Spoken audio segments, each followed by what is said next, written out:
ये क्या थे इनको बाबा साहब डॉक्टर भीमराव अम्बेडकर जिन्होंने हमारे संविधान की संरचना रखी, उसका निर्माण किया और जो हमें आज अधिकार मिले संविधान के तहत, चाहे एजुकेशन का अधिकार हो, जमीन का अधिकार हो, बोलने का अधिकार हो, लड़ने का अधिकार हो, नौकरियों का, अच्छा खाने, अच्छा पहनने का और अच्छे मकान बनाने का, संपत्ति रखने का, ये जानना बहुत जरूरी है। इधर भी ये जो तस्वीर लगी हुई है, पहले ये बीपी मंडल साहब की तस्वीर है, जो बिहार के मुख्यमंत्री भी रहे, सांसद भी रहे, जस्टिस भी रहे, और ये जो है मंडल कमीशन के चेयरमैन थे। जो ओबीसी जातियों को रिजर्वेशन मिलता है, आरक्षण मिलता है, वो बीपी मंडल जी की देन है। मंडल कमीशन की वजह से वो रिजर्वेशन मिलता है। संविधान के अनुच्छेद 340 जो बाबा साहब अम्बेडकर ने प्रावधान किया था संविधान में, उसी के अनुसार, उसी को फॉलो करते हुए इन्होंने ओबीसी के लिए रिजर्वेशन का प्रावधान किया था। मंडल कमीशन में 40 सिफारिशें हैं, लेकिन आज तक 2 लागू हैं, वो भी आंशिक रूप से, पूर्ण रूप से लागू नहीं है। हाई एजुकेशन में रिजर्वेशन और केंद्रीय नौकरियों में 27% रिजर्वेशन, वो भी कुछ राज्यों में 27% है, कुछ राज्यों में 14%, 13%, 10%, 27% हर जगह नहीं है, 2-4 जगह छोड़ती है। इधर ये फुले साहब हैं, ज्योतिबा फुले जी का योगदान इस भारत में बहुत बड़ा योगदान है, यहाँ की सामाजिक क्रांति में, वैचारिक क्रांति में। ज्योतिबा फुले जी जब एक बार अपने एक मित्र है जो ब्राह्मण समाज से था, उसकी शादी में जा रहे थे, तो जब वो शादी में गए तो वहाँ जब बारात जा रही थी, वहाँ देखा जो वहाँ के ब्राह्मण समाज के लोग थे, उनका ये मतलब जो है ज्योतिबा यहाँ क्या कर रहा है। तो उसका मित्र था, उन्होंने ये कहा कि हमारा मित्र है और हमारी शादी में आया है, जो दूल्हा था। तो जो लड़की पक्ष था और अन्य ब्राह्मण समाज था, टोटल ब्राह्मणों की शादी थी, ब्राह्मण ही होगी। तो उन्होंने ये कहा कि अगर ये एक शूद्र शादी में आएगा तो हम शादी भी नहीं करेंगे, बारात में भी नहीं जाएंगे, हम इसका बहिष्कार करेंगे। जब ये अपमान उन्होंने अपने साथ देखा, खुद के ऊपर झेला, उसके बाद उन्होंने प्रण किया कि हम इस व्यवस्था को बदलेंगे।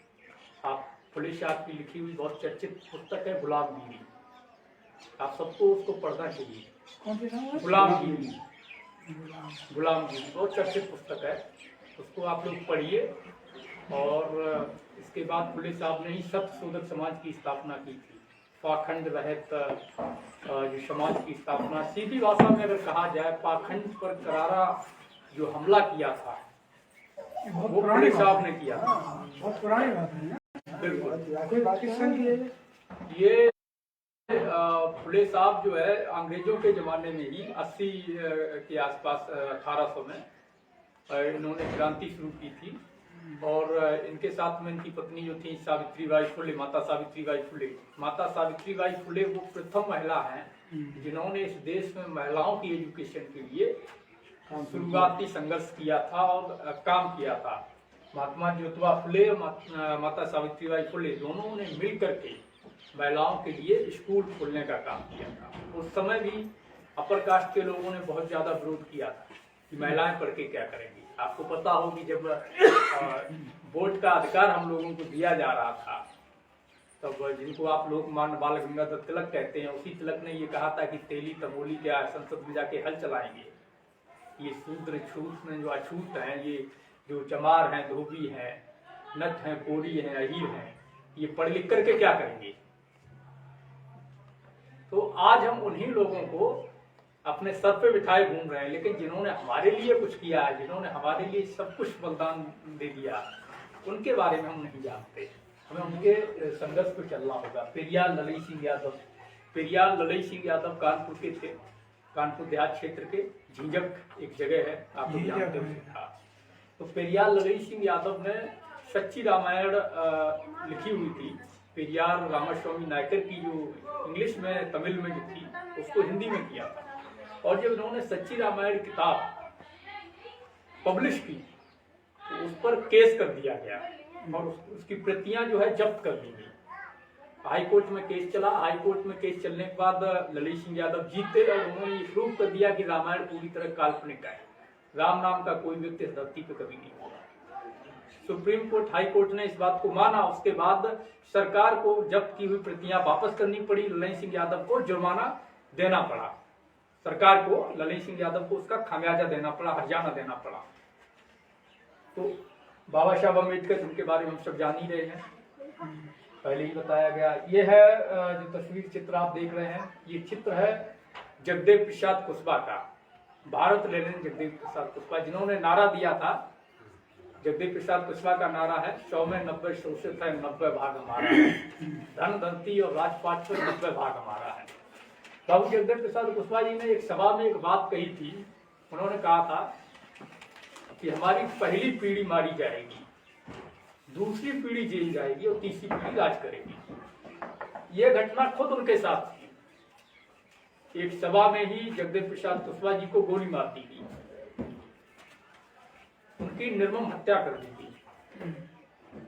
जो शोषितों के, वंचितों के लिए लड़ने का काम करते थे, दलितों के, पिछड़ों के, आदिवासियों के लिए लड़ने का काम करते थे, यही 100 में 90 की मांग को लेकर लड़ रहे थे। शोषित क्रांति का जनक जगदेव प्रसाद कुशवाहा जी को कहा जाता है, भारत लेनिन कहा जाता है। ये जो तस्वीर आप देख रहे हैं, ज्योतिषी नहीं थे, जगदेव प्रसाद कुशवाहा एक नेता थे।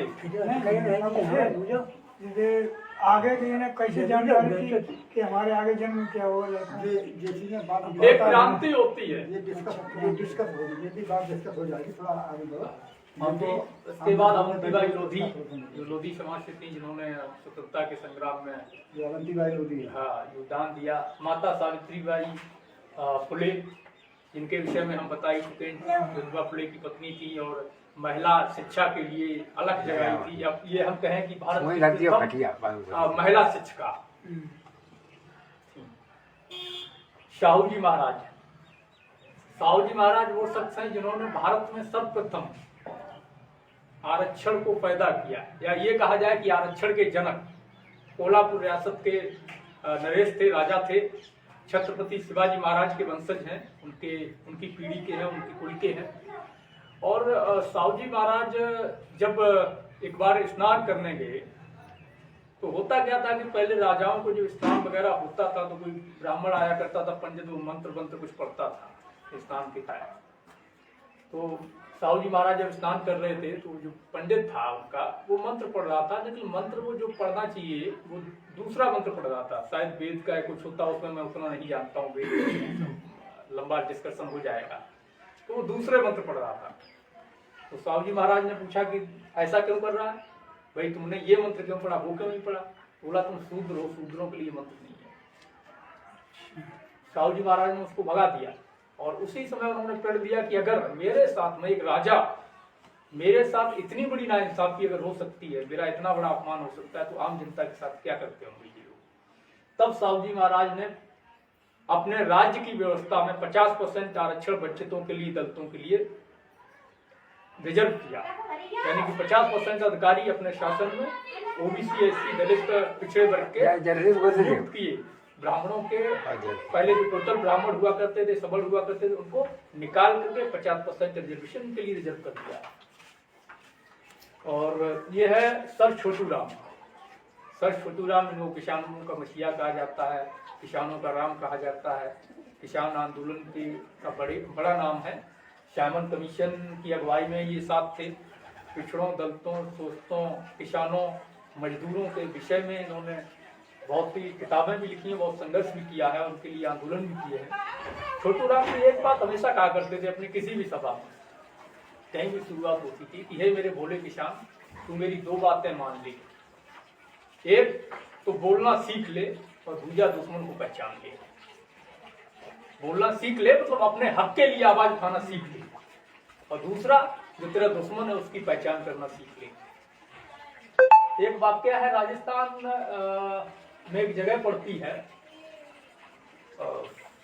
वहां पर जब छोटू राम जी किसानों के साथ एक काफिला लेकर उधर से गुजर रहे थे तो वहां का एक जमींदार था। तो जब जमींदार की हवेली आई तो जितने किसान थे उन्होंने जूते, अपने चप्पल जूते उतार के हाथ में पकड़ लिए। जब सर छोटू राम ने देखा कि ये सब क्या हो रहा है। तो उन्होंने पूछा ऐसा क्यों किया कि किसानों का अगर हम जूते चप्पल पहन के जाएंगे तो जमींदार हमें मरवा देगा। तो सर छोटू राम जी ने उन सभी किसानों को ललकार करके कहा कि जूते चप्पल पहनाने के बाद में जमींदार की हवेली के सामने पहुंच के वहां रुके और जमींदार को ललकार के ये बात कही कि आज मैंने इन किसानों को पैरों में जूती पिला दी है, सर पे पगड़ी बांध दी है, और अगर किसी माई के लाल ने अपनी माँ का दूध पिया है, दम है, तो उनकी पगड़ी और जूती को छू के दिखाए, उतारवा के दिखाए। जाट समाज से थे। लास्ट में जो तस्वीर आप देख रहे हैं ये अब्दुल कयूम अंसारी साहब की है, जो बैकवर्ड मुस्लिम समाज से आते हैं, जिसको आजकल पसमानदा अभी बोला जाता है। पिछड़ों के लिए हमेशा संघर्षशील रहे, आज़ादी के आंदोलन में भी भागीदार रहे। प्रथम बैकवर्ड कमीशन की नींव भी इन्हीं के संघर्ष पे रखी गई थी बिहार में पिछड़ा वर्ग आयोग की। और ये वो शख्स हैं जो जिन्ना के खिलाफ, यानी कि भारत विभाजन के खिलाफ थे। और जिन्ना की जो पार्टी थी मुस्लिम लीग के खिलाफ उन्होंने अपने प्रत्याशी उतारने का काम किया था, चुनाव लड़े थे और जिन्ना की पार्टी को हराने का भी काम किया था। और आजीवन इन्होंने संघर्ष किया है पिछड़ों के लिए, ओबीसी के लिए, दलितों के लिए, पसमानदाओं के लिए। पिछड़ों में जो दलित मुसलमान होते हैं, पिछड़े मुसलमान होते हैं, आदिवासी मुसलमान होते हैं, उनके लिए आजीवन संघर्ष किया। और जो 85% 90% हमारा समाज है, उन सबके लिए लोग संघर्ष किए। तो ये वो महापुरुष हैं जिन्होंने हमारे लिए संघर्ष किया,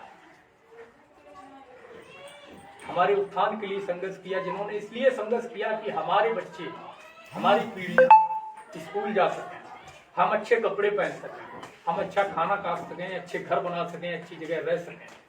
जिन्होंने इसलिए संघर्ष किया ताकि हमें किसी की गुलामी न करनी पड़े, हमें सम्मान मिले। पेरियार रामास्वामी नायकर ने एक सेल्फ रिस्पेक्ट मूवमेंट चलाया था, आत्मसम्मान, खुद के सम्मान का आंदोलन। जब तक आप खुद का सम्मान नहीं करेंगे तब तक कोई दूसरा आपका सम्मान नहीं करेगा। आज आप देखते होंगे, जहाँ तक आप सभी जान ही रहे होंगे कि आप और खुद आपके बच्चे, आप खुद भी, कोई ब्राह्मण होता है या उसका बच्चा भी होता है तो उसको पाए लागी पंडित जी कहते हैं। उसने कभी आपसे पाए लागी पंडित जी कहा है? पाए लागी जाटव जी, पाए लागी यादव जी, पाए लागी लोधी जी, मतलब जो भी जाति आपकी है, क्या आपसे उसने कभी कहा? वो नहीं अगर कह सकता है आपसे, वो आपके पाए नहीं लाग सकता, वो आपको राम जवान नहीं कर सकता है, आपका अभिवादन नहीं कर सकता, आपको सम्मान नहीं दे सकता, तो आप क्यों करिए? आप क्यों दे रहे हैं उसको सम्मान? आदमी कोई भी जन्म से श्रेष्ठ नहीं होता है। ये कैसा मतलब सिस्टम है कि आप कह दे रहे हो कि वो व्यक्ति फला जाति में पैदा हुआ है इसलिए वो बड़ी जाति का है, वो श्रेष्ठ है? कैसे इसको प्रमाणित कैसे करेंगे कि वो श्रेष्ठ है? जन्म लेने की प्रक्रिया एक ही है, प्रजनन की प्रक्रिया एक ही है। 9 मास सभी माँ के गर्भ में रखते हैं। ऐसा तो है नहीं जिसको आप तथाकथित श्रेष्ठ कहते हैं, जो खुद को श्रेष्ठ कहते हैं, वो 2 महीने में पैदा हो जाते हो या 2 साल बाद पैदा होते हो, उतने ही समय में जन्म लेते हैं। प्रक्रिया वही है पूरे मानव जाति की, यहाँ तक कि पशु पक्षियों में भी, ठीक है। और इसके अलावा अगर बात की जाए भोजन की, तो जो अन्न, चावल, दाल, गेहूं, गुड़, मिठाई, शक्कर, आटा, नमक, दाल, मिर्च या जो भी चीजें खाने वाली हैं, जो हम आप खाते हैं, वही वो तथाकथित श्रेष्ठ लोग खाते हैं। तो कैसे वो जाति के आधार पर श्रेष्ठ हो गए?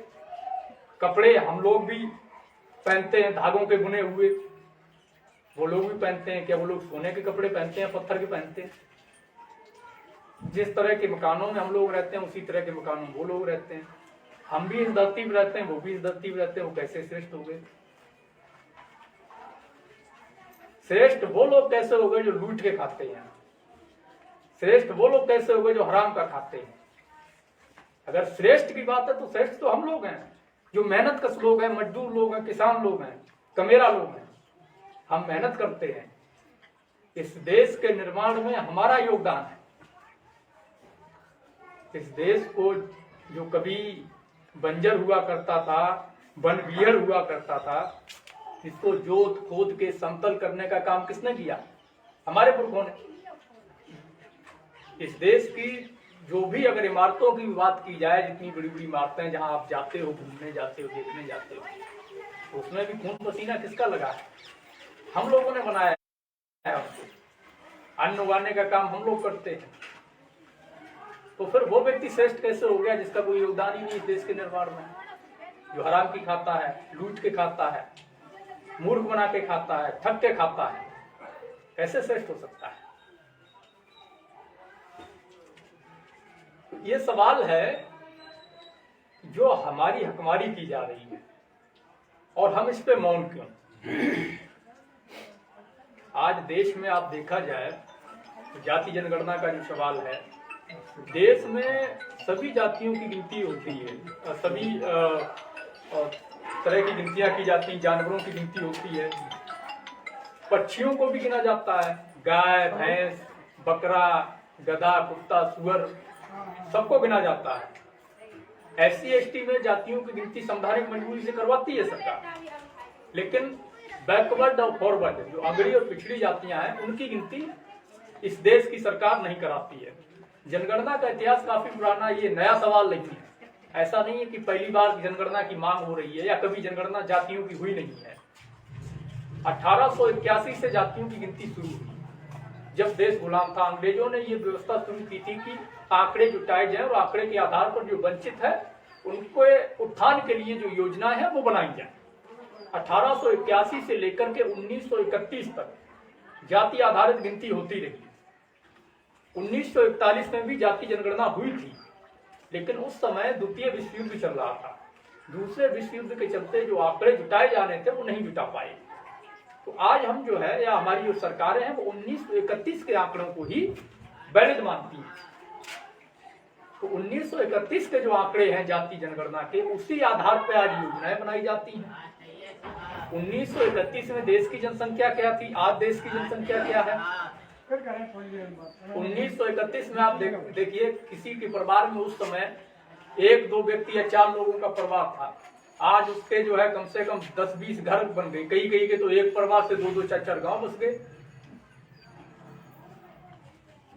लेकिन आज भी जो योजनाएं बनती हैं वो 1931 के आंकड़ों के आधार पर बनती हैं। किसी परिवार में 1931 में अगर 4 लोग थे तो आज 2021 में उसी परिवार में 100-200 लोग हो गए। तो जब संख्या बड़ी है तो दोबारा जातियों की गिनती कराने में से गुरेज क्या है, परहेज क्यों है? 1947 में जब देश आजाद हुआ था तो नेहरू जी ने जाति की गिनती यह कह के करना रुकवा दिया कि हम नया भारत बनाएंगे, आधुनिक भारत बनाएंगे। अब उस आधुनिक भारत में वंचितों के लिए क्या था, पिछड़ों के लिए क्या था, दलितों के लिए क्या था, मजदूरों किसानों के लिए क्या था? उस समय जब ये कहा गया था कि हम जाति नहीं गिनेंगे, उसी समय देश में भाषा के नाम पर दंगे हो रहे थे, कत्लेआम था, रक्तपात हो रहा था, धर्म के नाम पर रक्तपात हो रहा था। सब जानते हैं 1947 से लेकर 50 तक काफी रक्तपात हुआ है। वो पूरा का पूरा रक्तपात जो हुआ वो धर्म और भाषा के नाम पे हुआ। आपको अगर आधुनिक भारत बनाना था तो आपको धर्म और भाषा क्यों गिननी चाहिए? उसको छोड़ देना चाहिए था। लेकिन आप धर्म को गिनते हो, आप भाषा को गिनते हो, क्योंकि धर्म के नाम पे आपको राजनीति करनी है, वोट बैंक साधना है, दंगे करवाने हैं, लोगों में बंटवारा करना है आपस में। तो आप धर्म को गिनेंगे, जाति को नहीं गिनेंगे। जाति की गिनती केवल इसलिए जरूरी नहीं है कि ये पता चल जाएगा कि किस जाति की संख्या कितनी है। जाति की गिनती इसलिए भी जरूरी है कि जब जनगणना होती है तो केवल उसमें ये नहीं पूछा जाता कि आपकी संख्या, आपकी जाति क्या है। जनगणना में कई क्वेश्चन होते हैं जिसमें ये भी पूछा जाता है कि भाई आपके घर में 4 व्हीलर है, बाइक है, टीवी, फ्रिज है, मोबाइल है, नौकरी में कौन है, एजुकेशन कितनी है। इस तरह के करीब 40 सवाल होते हैं। तो जब जातिवार जनगणना होगी तो उससे एक आंकड़ा क्लियर होगा कि किस जाति में महिलाओं की संख्या कितनी है, महिलाओं, उस जाति की महिलाओं की स्थिति क्या है, कितनी वो पढ़ी लिखी है, किस जाति में कितने लोग हाई एजुकेटेड है, कितने अनपढ़ है, कितने लोग आर्थिक रूप से मजबूत या कमजोर है, शैक्षणिक स्थिति क्या है, रोजगार की क्या स्थिति है। तो तमाम तरह के जो सवाल है वो निकल के आएंगे। जब ये सारे आंकड़े सामने आएंगे तब जाकर के उस आधार पर सरकार योजना बनाएगी। मान लीजिए कि कोई जाति है उस जाति में अगर 1000 की जनसंख्या है, उसमें 200 लोग अनपढ़ हैं, पढ़े लिखे नहीं है, तो उन 200 लोगों के एजुकेशन के लिए अगर योजना बनानी है, फंड लाना है, तो उसके आंकड़े होने चाहिए। उस आधार पर सरकार बनाएगी। महिलाओं के कितने अधिकार मिले हुए हैं, वो कितने रोजगार में है, नौकरियों में कितनी है, शिक्षित कितनी है। तो अगर किसी भी समाज को आगे बढ़ाना है, ऊपर उठाना है, उसका उत्थान करना है, तो आंकड़ों के बगैर आप नहीं कर सकते। लेकिन इस भारत में क्या होता है कि अंधी चलती है, आंकड़ा किसी के पास नहीं है। जानवरों का आंकड़ा है, पक्षियों का आंकड़ा है, धर्म के नाम पे, भाषा के नाम पे सारे आंकड़े, इंसानों के आंकड़े नहीं है। तो इसलिए ये बहुत जरूरी हो गया है कि जातियों की गिनती की जाए। और जब तक जातियों की गिनती नहीं होगी, तब तक इस देश में ये लड़ाइयां बनी रहेंगी, धर्म के नाम पर, भाषा के नाम पर। जाति जनगणना होने के बाद जब जो सवाल निकल के आएंगे, तो वो सीधी लड़ाई एक है, हक, हिस्सेदारी और न्याय की लड़ाई। भाई जितनी हमारी गिनती है उतना हमारा हिस्सा दो हमें। अब आप सोचिए कि मान लो कि हम लोग 70% या 80% है इस देश में, तो क्या इस देश की जमीनों में हमारे पास 70% 80% भागीदारी है? इस देश की 70% जमीनें हमारे पास क्यों नहीं है? अगर हम 70% है, हम 70% है, तो नौकरियों में हमारे लोग 70% क्यों नहीं है? एजुकेशन में हमारे लोग 70% क्यों नहीं है? यूनिवर्सिटियों में हमारे लोग प्रोफेसर, असिस्टेंट प्रोफेसर क्यों नहीं है? राजनीति की बात करें तो राजनीति में हमारे 70% MP MLA क्यों नहीं है? इस देश के जो जल जंगल जमीन है, संसाधन है, न्यायपालिका है, कार्यपालिका है, विधायिका है, मीडिया है, इन सभी में हमें हमारा हक चाहिए, दूसरे का हमें नहीं चाहिए। और वो हमारा हक कितना बनता है, वो जनगणना से क्लियर होगा। वो जब जातवाद जनगणना होगी तभी समझ में आएगा कितनी है कितनी नहीं। अभी क्या होता है, आप देखिए, मैं आपको बताता हूँ कि किस तरह के षड्यंत्र चल रहे हैं। ताजा मामला है एक JB पंत शोध संस्थान इलाहाबाद का, जिसमें OBC के 16 लोगों को असिस्टेंट प्रोफेसर की नियुक्ति में NFS करार दे दिया गया। NFS का मतलब not found suitable, non found suitable, मतलब आप इसके योग्य नहीं।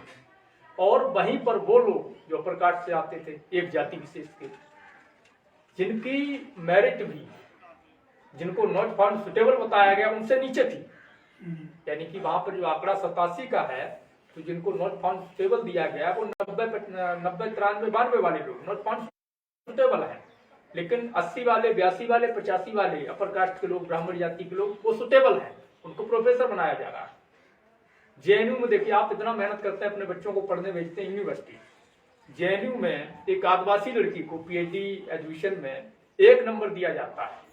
अगर उसको 5 नंबर मिल जाता है तो उसका एडमिशन हो जाता है। बाय बाय जो इंटरव्यू होता है मौके 30 नंबर का, आपने कहीं सुना है कि इंटरव्यू में 1 नंबर दिया जाता है? इंटरव्यू लेने वाले कौन जाति के हैं? वही लोग हैं। एक OBC बच्चे को 2 नंबर दिया जाता है, अगर उसको 2.5 नंबर मिल जाता तो उसका एडमिशन हो जाता है।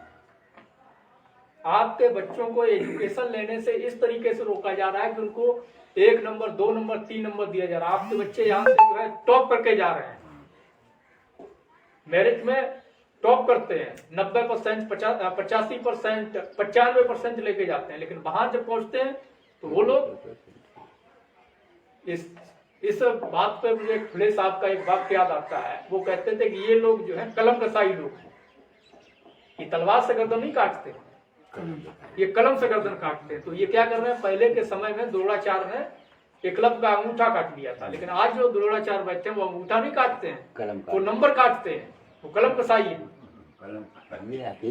तो कौन लड़ेगा इसके खिलाफ? जब तक हम आवाज नहीं उठाएंगे, जब तक हम लड़ेंगे नहीं, तब तक हमारे साथ यही होता रहेगा।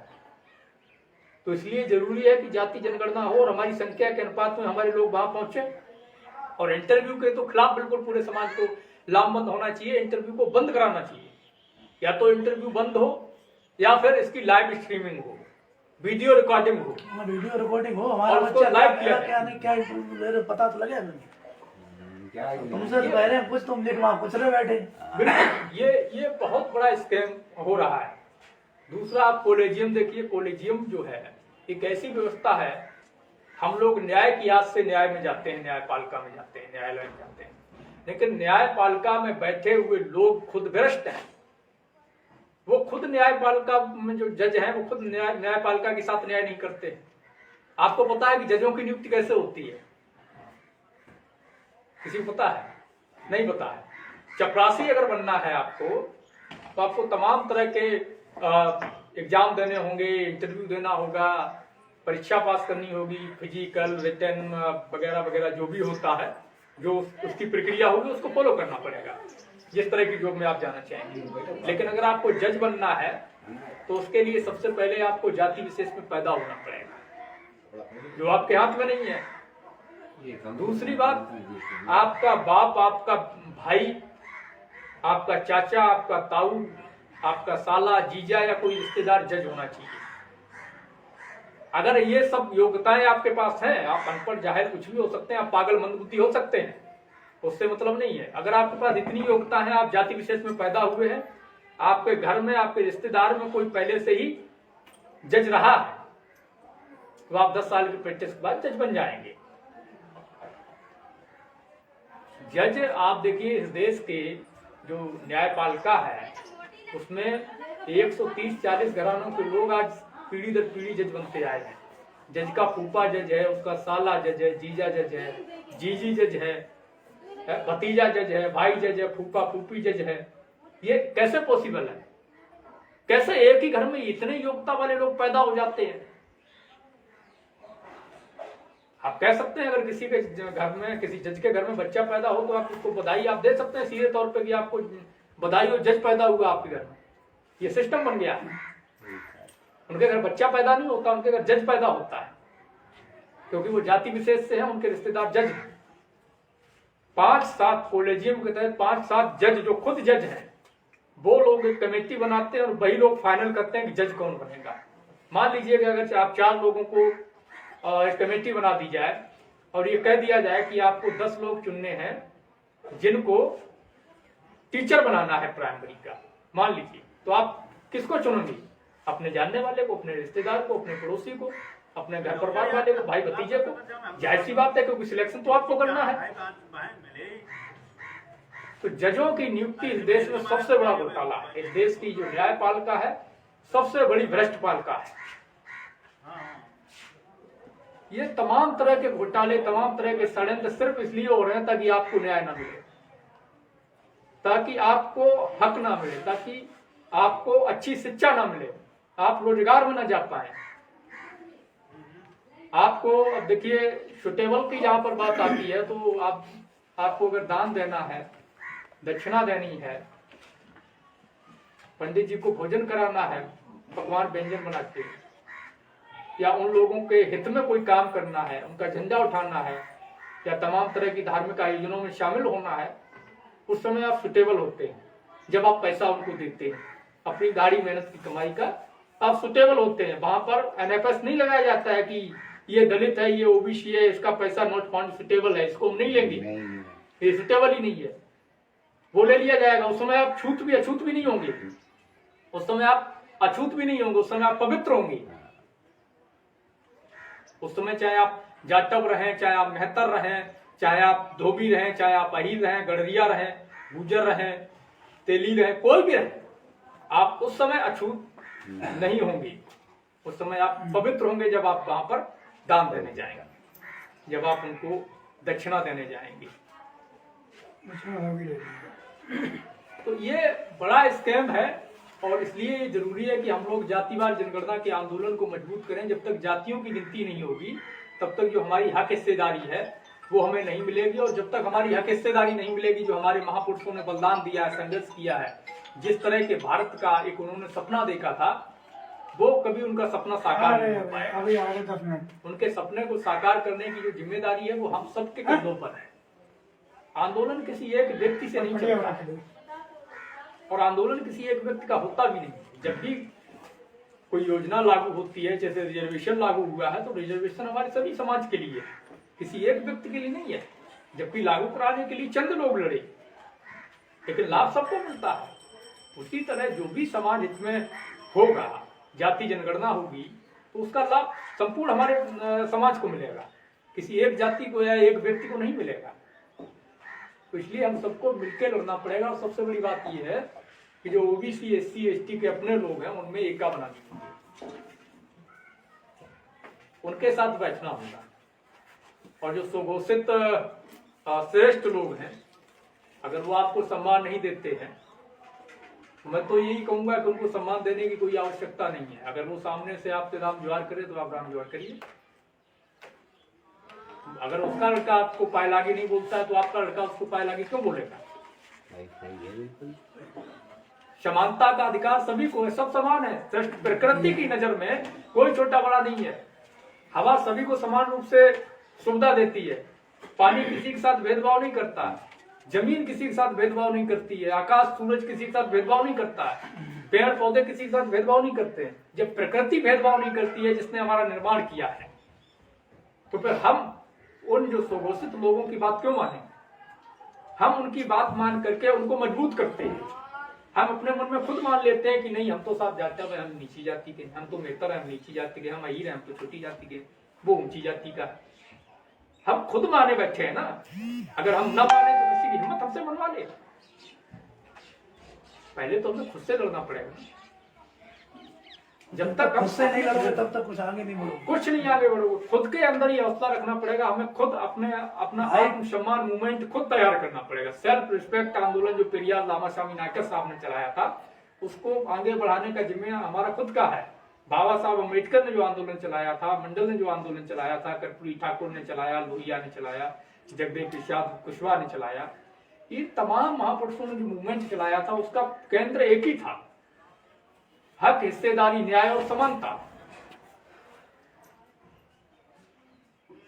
ये पूरा आंदोलन हमारे अपने समाज के उत्थान के लिए है।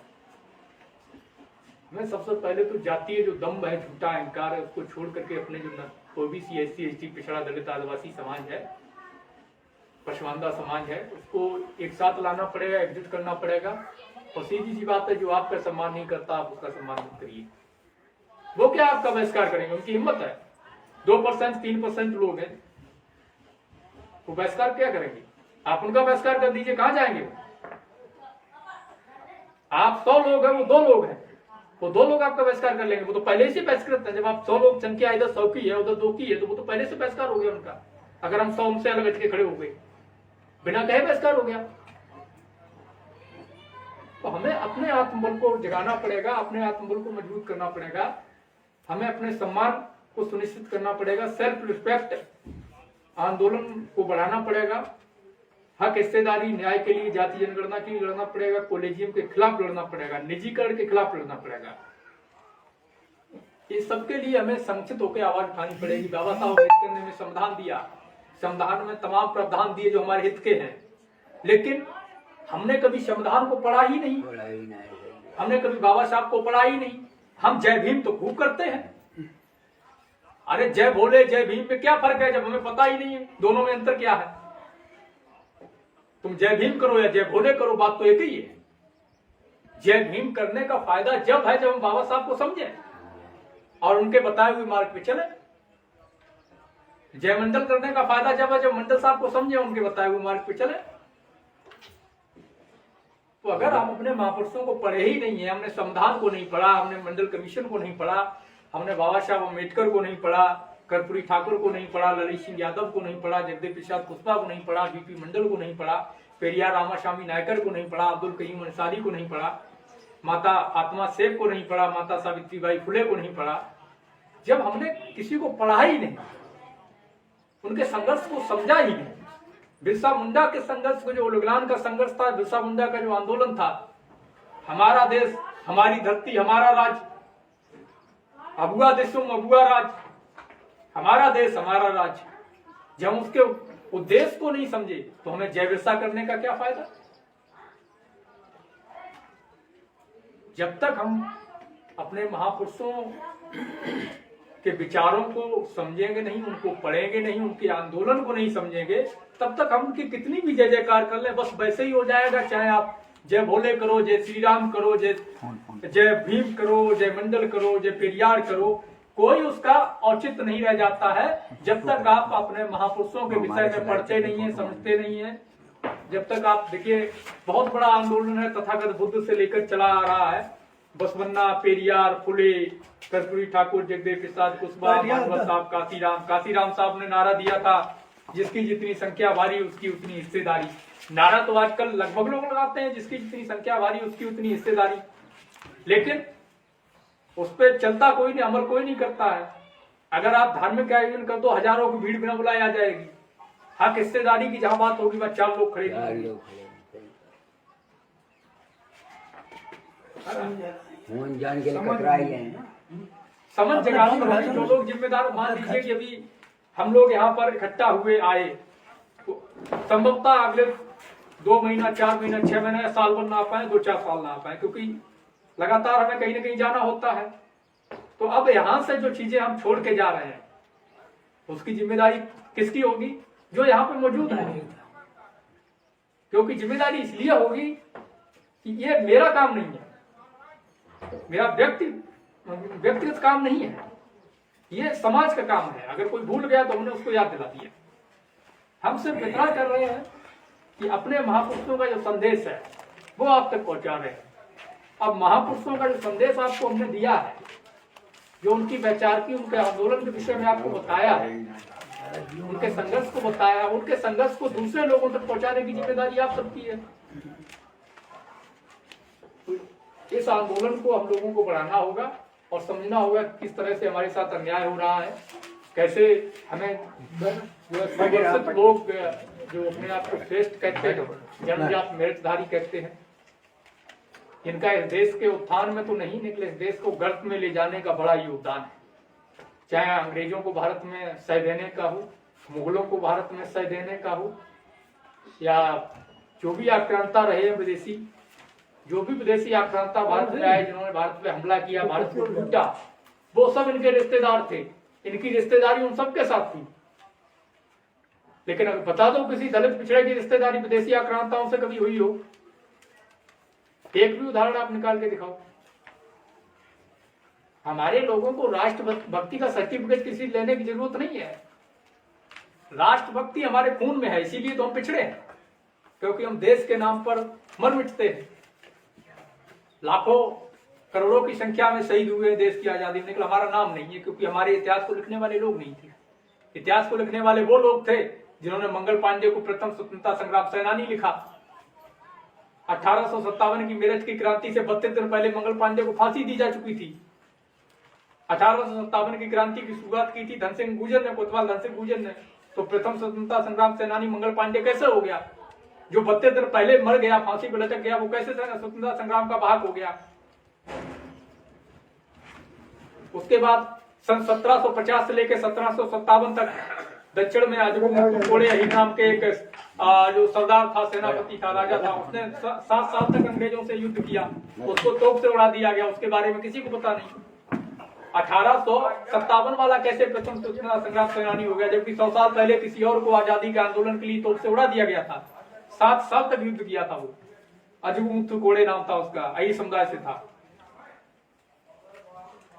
हमें वो पढ़ाया जा रहा है जो उनके फेवर में है। हमारे महापुरुषों को कभी भी हमारे सिलेबस में नहीं पढ़ाया जाता। हमारे हक हिस्सेदारी की बात को नहीं पढ़ाया जाता है।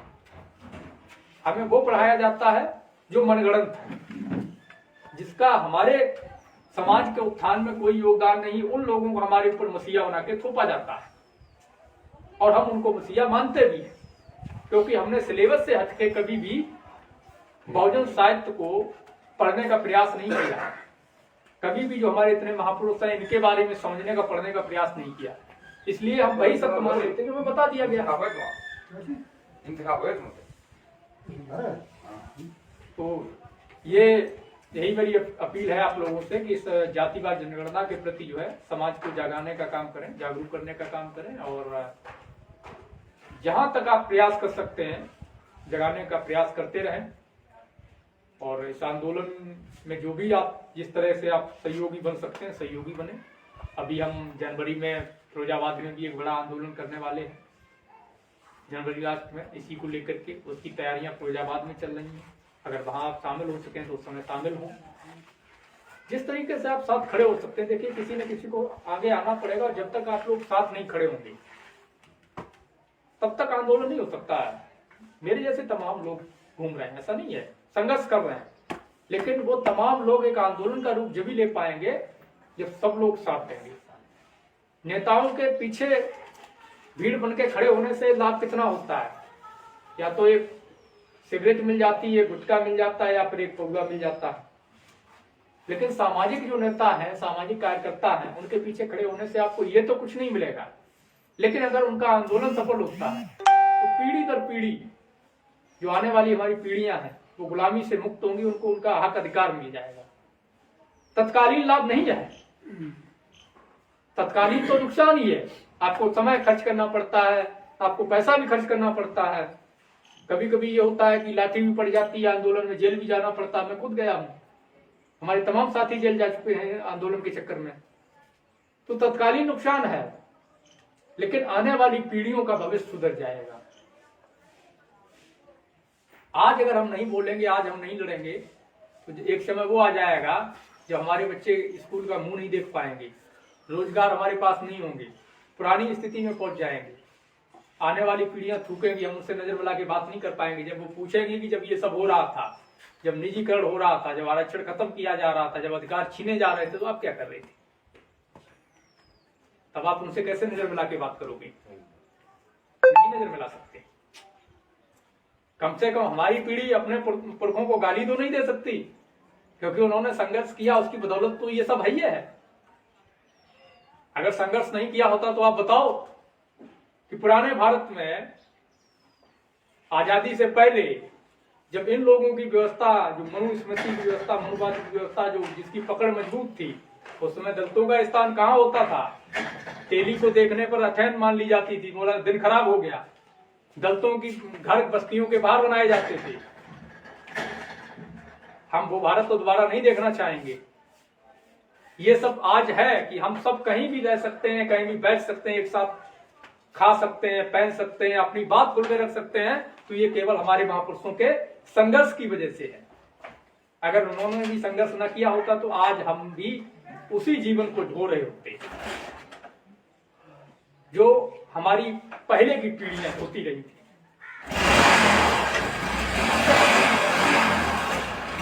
इसको बनाए तो रख सकते हैं, बदल नहीं सकते।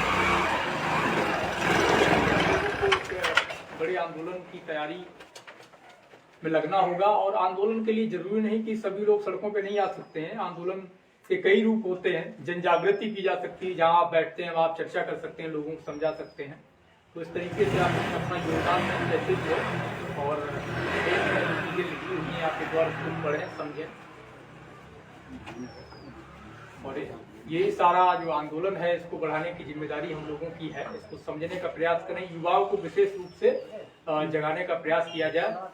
और इसी के साथ जो है मैं अपनी बात यहीं पे खत्म करता हूँ, विराम देता हूँ। सभी को जय मंडल।